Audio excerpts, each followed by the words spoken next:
हर महादेव। नमस्कार, प्रणाम। मैं छोटा भाई आपका बलवंत यादव। मैं लेक्चर 4 लेकर के आ चुका हूं। पिछले वीडियो में मैंने तत्व यौगिक और मिश्रण के बारे में बात किया था लेक्चर 3 में। अब लेक्चर 4 में लेके आ गया। आप अपने मेहनत को बरकरार रखिए। अगर देर रात तक जग के पढ़ रहे हो तो ये बात हमारा बात ध्यान से सुनो और समझो। अगर देर रात जगने से सक्सेस मिलती तो चौकीदार आज सबसे अमीर होता। अगर ज़्यादा बोलने से इज्जत मिलती तो तोता को हर जगह पूजा होता।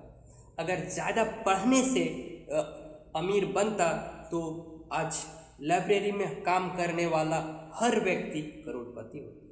अगर ज़्यादा मेहनत करने से सक्सेस मिलती, अमीर बनते तो रेडी लगाने वाला हर एक इंसान आज करोड़पति बनता, BMW में घूमता। ये दुनिया तुम्हें उलझाने में लगी है, असली खेल तो दिमाग का है। अगर शेर की तरह अकेले चलना है तो भेड़ों का भीड़ का हिस्सा बनोगे तो पहचान खो दोगे। अपने दम पर खुद को साबित करो, क्योंकि ये दुनिया जीतने वालों को सलाम करती है। जो इस बात को समझ गया वो लाइफ में आगे बढ़ गया। बाकी मिलते हैं क्लास में कुछ टॉपिक के साथ और प्रीवियस ईयर क्वेश्चन करते रहेंगे। इस बात को आप गौर से समझिए और अपने भविष्य में आगे बढ़ने की कोशिश कीजिए। ये दुनिया तुम्हें हर तरह से बोलेगी, आप सही करो या गलत करो। सही में भी साथ करोगे तो कुछ ना कुछ वो तुम्हें सुनाएगी।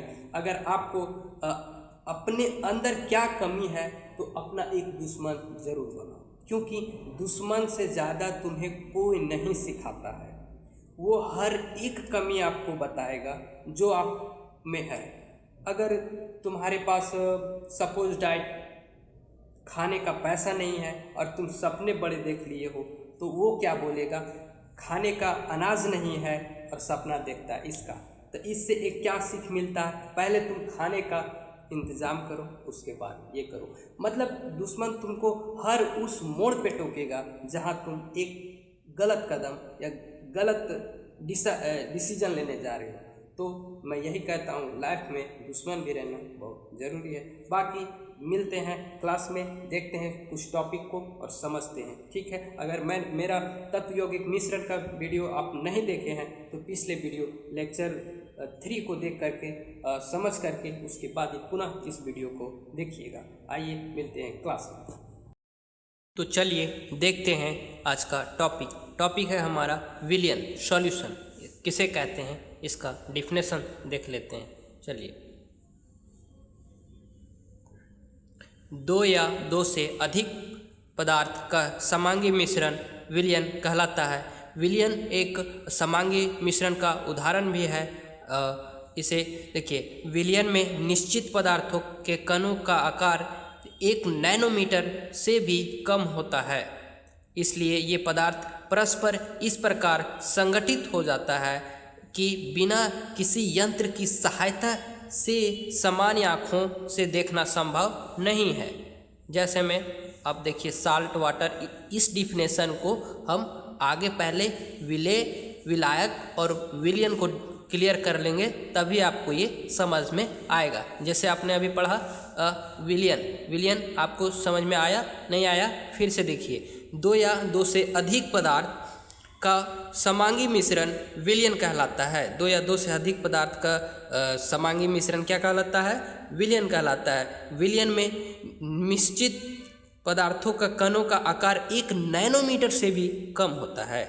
इसलिए ये पदार्थ परस्पर इस प्रकार संगठित हो जाते हैं कि बिना किसी यंत्र की सहायता से समान आँखों से देखना संभव नहीं है। आशा है कि समझ में आया होगा। नेक्स्ट टॉपिक हम देखते हैं विलायक किसे कहते हैं, यानी सॉल्वेंट। पदार्थ जिसमें अन्य पदार्थों के घोलने की क्षमता होती है विलायक कहलाती है। इसमें अन्य पदार्थ घुलने की क्षमता होती है, उसे विलायक कहती है। किसी विलयन में सर्वाधिक मात्रा विलायक की होती है और विलयन के अन्य पदार्थों इसमें घुले होते हैं। जैसे में देखा जाए तो जल, एसिटिक अम्ल आदि। अब नेक्स्ट देखते हैं विलयन, विलायक और विलेय देखते हैं। अभी हमने पढ़ा विलयन, विलायक। अब हम लोग देखते हैं विलेय। विलेय किसे कहते हैं, आइए देखते हैं। तो ये विलेय, अब देखते हैं किसे कहते हैं। वो पदार्थ जो विलायक में घुले रहते हैं विलेय कहलाते हैं। जो पदार्थ विलेय में घुले रहते हैं उसे विलायक कहते हैं, यानी विलायक में घुले हो रहते हैं उसे विलेय कहते हैं। किसी विलयन में विलायक की तुलना में विलेय की मात्रा कम होती है। ये देखिए, वो पदार्थ जो विलायक में घुले रहते हैं विलेय कहलाते हैं। किसी विलयन में विलायक की तुलना में विलेय कम मात्रा में रहते हैं। जैसे में चीनी, पानी आदि। देखिए क्या है, जैसे में नमक, चीनी आदि। ठीक है, तो इसी प्रकार अब इस एग्जाम्पल को देखते हैं। ये हो गया आपका विलेय, विलायक और विलयन। नमक है तो क्या है, विलेय है, और वाटर यानी पानी है तो वो विलायक। अगर नमक और वाटर को दोनों को मिक्स कर दें तो क्या बोल जाएगा, विलायक, विलयन बन जाएगा, यानी साल्ट वाटर बन जाएगा। ठीक है, ये था हमारा कुछ टॉपिक थ्योरी। अब देखते हैं प्रीवियस ईयर क्वेश्चन को भी हम लोग देखते हैं।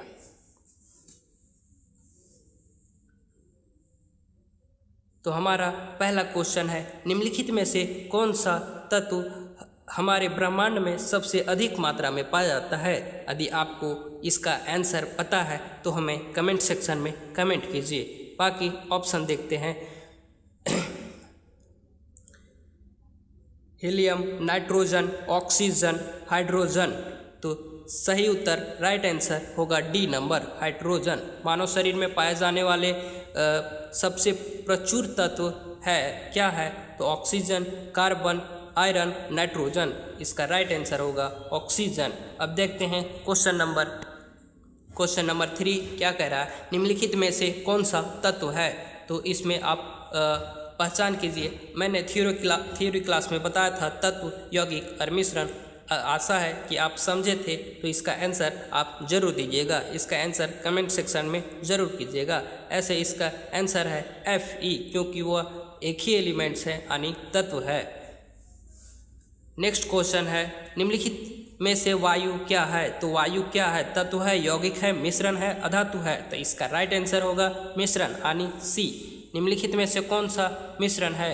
मिश्रण, देखिए मिश्रण पर बहुत सारा क्वेश्चन आ रहा है, तो आप पुनः एक बार लेक्चर 2 देखिए, 2 या 3 दोनों क्लियर कीजिए अच्छे से, तभी आप क्वेश्चन आंसर कर पाओगे। ठीक है, इसका एग्जाम्पल क्या है, पीतल, जस्ता, सोना, तांबा। तो देख लेते हैं इसमें मिश्रण कौन है। इसमें राइट आंसर होगा ए, यानी पीतल। ठीक है, क्वेश्चन नंबर 6, विभिन्न तत्वों के निश्चित अनुपात में संयोज प्राप्त होता है। इसका ऑप्शन है यौगिक, विसमांगी मिश्रण, उपधातु, समांगी मिश्रण। इसका राइट आंसर होगा यौगिक। क्वेश्चन नंबर 7, निम्नलिखित में से कौन सा एक समांगी मिश्रण है। इसमें आपको बताना है समांगी मिश्रण कौन है। स्टार्च का विलयन, पानी का छाछ, नाले का पानी, पानी में शक्कर। ठीक है, इसका राइट आंसर होगा डी। अब देखते हैं next question number 8। Question number 8 बोल रहा है, नमक का उदाहरण। नमक का क्या उदाहरण हो सकता है। देखिए, तत्व, यौगिक, मिश्रण या उपरोक्त में सभी। तो इसका राइट आंसर होगा यौगिक, यानी ऑप्शन बी। ठीक है, उसी प्रकार क्वेश्चन नंबर 9 को देखते हैं, निम्नलिखित में से कौन सा एक समांगी मिश्रण है। जल में सीमेंट, जल में चीनी, शक्कर और रेत, इनमें से कोई भी नहीं। इसका राइट आंसर होगा, समांगी मिश्रण पूछ रहा है ना, तो इसमें राइट आंसर होगा जल में चीनी। ठीक है, बिना थ्योरी क्लास किए आप क्वेश्चन को सॉल्व नहीं कर पाइएगा, इसलिए मस्ट इम्पोर्टेंट है आप थ्योरी क्लास एक बार ज़रूर देखिए। जल और नमक का घोल को विलय कौन सा है। जल और नमक का विलय कौन सा है। इसमें देखते हैं फर्स्ट जल, नमक या दोनों? जिसमें पूछ रहा है जल और नमक का घोल विलय कौन है? राइट आंसर नमक है। इनमें से कोई नहीं, तो ऑप्शन होगा नमक। ठीक है, ये था हमारा आज का लास्ट क्वेश्चन। मिलते हैं नेक्स्ट टॉपिक में। अगर नहीं समझ में आता है तो फिर से वीडियो को पीछे करके देख लीजिए। तो ये था कुछ हमारा आज का टॉपिक यानी थ्योरी क्लास और कुछ प्रीवियस ईयर क्वेश्चन। आशा है कि आपको समझ में आया होगा। तो अगर समझ में आता है तो ऐसे ही मज़ेदार वीडियो लाते रहेंगे। इससे पहले आपको हमारा चैनल को सब्सक्राइब करके लाइक और शेयर कर दीजिए, ताकि आपको हर एक वीडियो का नोटिफिकेशन सबसे पहले आपको मिलता रहे। इसलिए नेक्स्ट वीडियो का मैं कल डिस्कस करेंगे। ठीक है, तब के लिए टाटा बाय बाय, राधे राधे। और जुड़े रहिए, बने रहिए। हम और तुम दोनों भाई मिलके दवाई मचाते रहेंगे। ठीक है, राधे राधे।